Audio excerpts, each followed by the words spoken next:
ஒன்றே செய் நன்றே செய் மூன்றாம் நாள் சிந்தனைக்கு உங்களை அன்போடு வரவேற்கின்றேன். இந்த தவக்காலத்தில் நாம் செய்கின்ற பல்வேறு ஒருத்தர் முயற்சிகளோடு மிக முக்கியமானது துன்பத்தில் இருப்பவருக்கு, உதவி தேவைப்படுவோருக்கு உதவுதல் என்பதாகும். நாம் வாழ்கின்ற உலகத்தில் சிறிய உதவி செய்தாலும் கூட மிக பெரிதாக விளம்பரப்படுத்திக் கொள்கின்றோம். அல்லது பலர் இன்றைக்கு தங்களது கேமராவை எடுத்துக்கொண்டு உதவியில் இருப்போருக்கு, உதவி தேவைப்படுவோருக்கு அவர்கள் உதவுகிறார்கள்.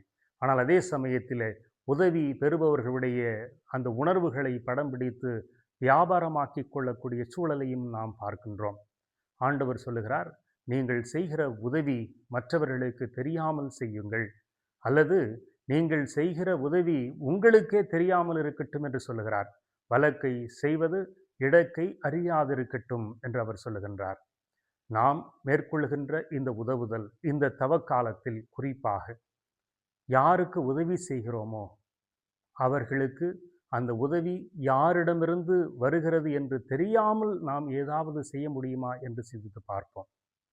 அப்படி நாம் செய்தோம் என்று சொன்னால் வலக்கை செய்வது இடக்கை அறியாதிருக்கும்.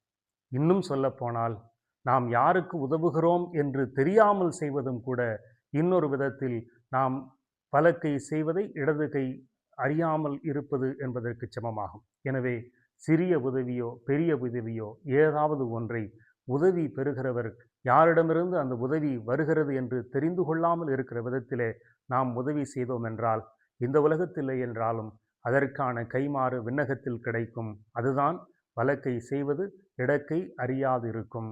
அந்த ஒன்றை நாம் நன்றே செய்வோம்.